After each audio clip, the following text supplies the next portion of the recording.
कुलकर्णी ने पूरा जोर लगा दिया है, लेकिन परशुराम उसके हाथ में नहीं आ रहा। आज का एपिसोड बेहद ही इंटरेस्टिंग होने वाला है। जानने से पहले आप हमारे चैनल सर्वे एक्सप्लेन को सब्सक्राइब जरूर कर लें। एपिसोड के आते ही आपको नोटिफिकेशन मिल जाएगा। तो चलिए आज के एपिसोड की शुरुआत करते हैं। हम देखते हैं पीहू शालिनी से कहती है कि मामा पानी खत्म हो गया। शालिनी चिंटू से कहती है गणेश अंकल को बोल के पंप चालू कर दें। तभी चिंटू गणेश अंकल को पंप चालू करने के लिए कहता है, मगर गणेश आगे से कहता है कि पंप खराब हो गया है, बाहर बाल्टी से पानी भरना पड़ेगा। शालिनी कहती है इस पंप को भी अभी खराब होना था, हफ्ते की यही प्रॉब्लम है, घर पर तेरे पावी नहीं है जो बाहर जाकर पानी ले आए। शालिनी चिंटू से कहती है चल बाल्टी लेकर आ, बाहर से जाकर पानी लेकर आते हैं। शालिनी जब बाल्टी लेकर बाहर जाती है तो सामने कबीर कुलकर्णी उसके पापा और आराध्या को देखती है। आराध्या कहती है हाथ में बाल्टी लेकर बाहर से पानी भरने जा रही हो। वो कहती है कि क्या लाइफ है। शालिनी दीक्षित परिवार की बेटी की। शालिनी कहती है नहीं मैं दीक्षित नहीं, मैं देशमुख हूँ। आराध्या कहती है हाँ तुम वही लड़की हो जिसके पीछे 10-10 नौकर भागा करते थे। तभी कुलकर्णी कहता है रहने दे बेटा आराध्या, इन सब में भी छोटी छोटी खुशियाँ छुपी होती हैं। तभी सब लोग अंदर आ जाते हैं। शालिनी उनको कहती है कि आप यहाँ पर क्या करने आए हैं? अभी अभी तो आराध्या से बात हुई थी और आपने मुझे धमकी दी थी। वो भूल गई थी कि मैं उसकी दीदी हूँ, हमारा खून का रिश्ता है। वैसे भी आप लोगों के लिए कोई भी रिश्ता मायने नहीं रखता। कबीर कहता है कि आप कुछ ज्यादा ही रिएक्ट कर रही हैं। हम आपसे जहाँ पर लड़ने झगड़ने के लिए नहीं आए। आराध्या ने कहा कि किसी 5 स्टार होटल में ब्रेकफास्ट करने जाते हैं, मगर डैड ने कहा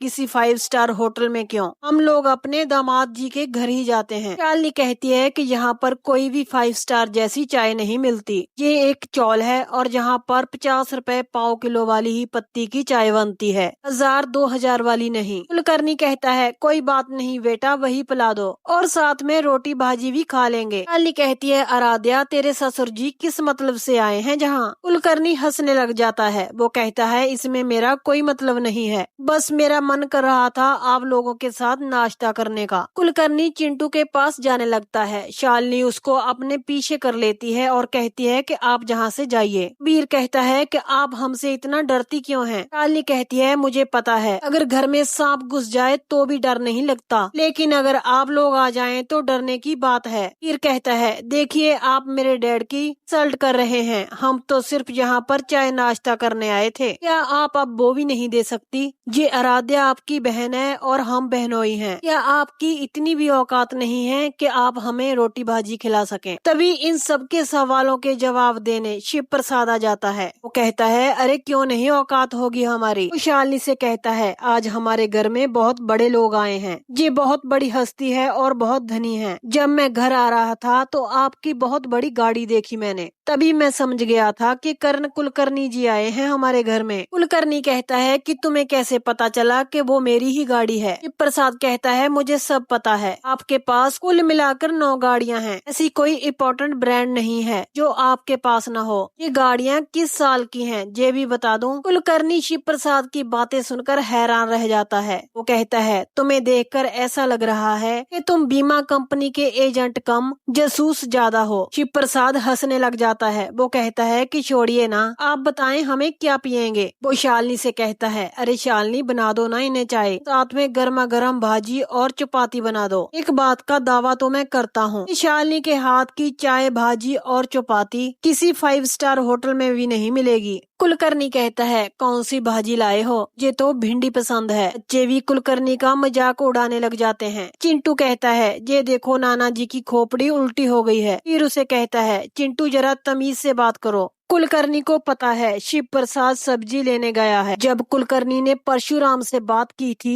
तो वो भी भिंडी ही खरीद रहा था। कुलकर्णी अपने मन का शक निकालने के लिए यहाँ आता है। वो सोचता है अगर शिव प्रसाद भिंडी लाया है तो पक्का ये परशुराम ही है, लेकिन ये बात शिव प्रसाद अच्छी तरह समझ जाता है। वो भिंडी पाव किलो नहीं बल्कि 1 किलो लेकर आया था। कुलकर्णी सारी सब्जियां देखने लग जाता है। शालिनी उसे कहती है, ये क्या कर रहे हैं आप, सब्जियों को इस तरह फेंक क्यों रहे हैं। ये बात तो आराध्या और कबीर को भी नहीं समझ में आती कि कुलकर्णी सब्जियों को ऐसे चेक क्यों कर रहा है। जब कुलकर्णी भिंडी चेक करता है, पाव किलो नहीं बल्कि 1 किलो होती है। शिव प्रसाद कहता है कि आपको ऐसा क्यों लगा कि मैं भिंडी पाव किलो लेकर आऊंगा। शिव प्रसाद कहता है, चलिए छोड़िए, अगर ले ही आया हूँ तो आप भिंडी की भाजी और चपाती खा कर जाइएगा। वो शालिनी को बनाने के लिए कहता है। तभी कुलकर्णी गुस्सा हो जाता है। वो कहता है, कोई जरूरत नहीं है। कुलकर्णी फिर से एक बार शिव को कहता है, तुम कौन सी कंपनी में काम करते हो। शिव प्रसाद कहता है, बीमा कंपनी में काम करता हूँ। कोई फिक्स कंपनी नहीं है, जितने भी केसेस आते हैं मेरे पास उससे मुझे कमीशन मिलता है 2%। कुलकर्णी कहता है, शिव नाम है ना तुम्हारा। शिव हाँ में जवाब देता है। भी कुलकर्णी कहता है कि कौन सी सब्जी मंडी से सब्जी खरीदते हो। शिव प्रसाद कहता है, क्यों क्या हुआ, आज से ठेला लगाने के बारे में सोच रहे हो। कुलकर्णी कहता है कि तुम अपना बकवास बंद करो।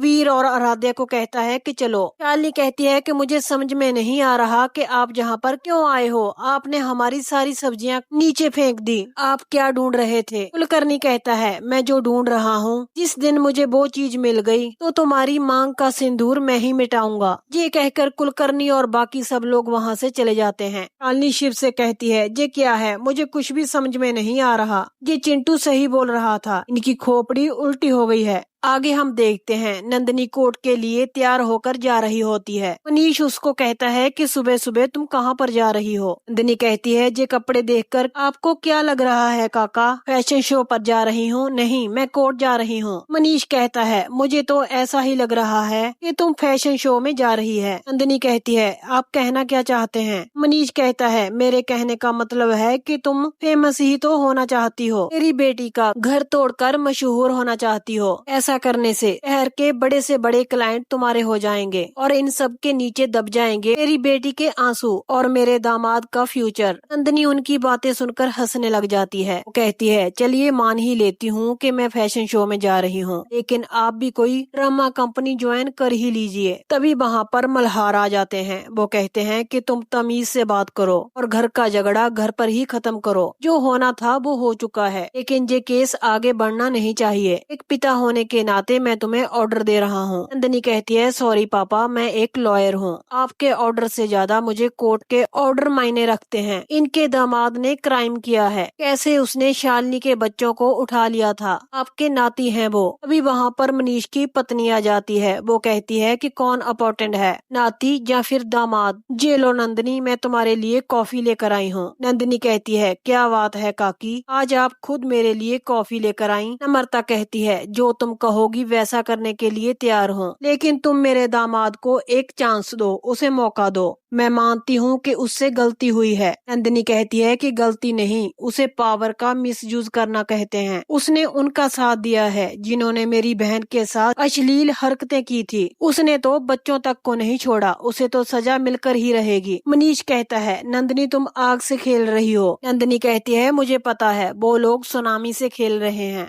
पानी के आगे आग की एक नहीं चलती। मल्हार कहते हैं, मैं कब से देख रहा हूँ कि तू बहस ही किए जा रही है। यहाँ सामने जज साहब नहीं बैठे, हमारे सामने तुम्हारे काका और काकी हैं। नंदिनी कहती है, मुझे पता है ये लोग अन्याय का साथ दे रहे हैं और मैं ये नहीं मान सकती। तभी वहाँ पर भूमिका आती है। वो कहती है कि उसे जाने दीजिए, जब से मैं इस घर में ब्याह कर आई हूँ मैंने एक बार भी नहीं देखा कि आपने अपनी बेटियों को कभी प्यार से बुलाया हो। बेटियां तो पापा की प्रिंसेस होती हैं, मगर आपने उन्हें ना तो कभी वो जगह दी और ना ही कभी हक दिया। शालिनी को तो आपने इस घर से बाहर निकाल दिया और नंदिनी इस घर में होकर भी इस घर में नहीं है। उसे पता है इस घर के लोग क्रिमिनल्स के साथ खड़े हैं। मनीष कहता है कि तुम्हारी इतनी हिम्मत, तुम हम सब की इंसल्ट कर रही हो, जो तुम्हारे मुंह में आता है फट से बोल देती हो। लेकिन भूमिका नंदिनी से कहती है कि तुम जाओ, हमारा जो दिल करे वो ही करना। ये सुनकर मनीष का गुस्सा सातवें आसमान तक पहुंच जाता है। वो कहता है, है जो तुम कर रही हो इसका इंजाम बहुत बुरा होगा। नंदिनी कहती है कि हाँ मैं जानती हूँ कुछ नहीं होगा। अगर कोर्ट के अंदर नंदिनी है तो बाहर परशुराम है। तो वहीं पर कुलकर्णी का मन अभी भी ठंडा नहीं हुआ होता। तो सीधा सब्जी की मार्केट में पहुंच जाता है। वीर कहता है पापा हम जहाँ पर क्या करने आए हैं, ऐसे सब्जी मंडी में पहले तो हम कभी नहीं आए। आद्या भी कहती है हाँ डैड हम तो मॉल में जाते हैं या फिर हम ऑनलाइन ऑर्डर करते हैं। कुलकर्णी कहता है शिव प्रसाद और शालिनी के घर के पास यही एक मार्केट है, दूसरा बाजार जहाँ से 2 किलोमीटर की दूरी पर है। तो यहीं पर आज के एपिसोड का एंड हो जाता है। आखिरकार जी कुलकर्णी क्या करना चाहता है, नेक्स्ट एपिसोड और भी इंटरेस्टिंग होने वाला है। जानने के लिए सबसे पहले आप हमारे चैनल सर्व एक्सप्लेन को सब्सक्राइब जरूर कर लें। अगर आज का वीडियो आपको अच्छा लगा तो प्लीज लाइक शेयर कमेंट करें एंड हाइप का बटन जरूर दबा दें। तो कल आपसे मुलाकात होगी एक और नए धमाकेदार एपिसोड की अपडेट के साथ।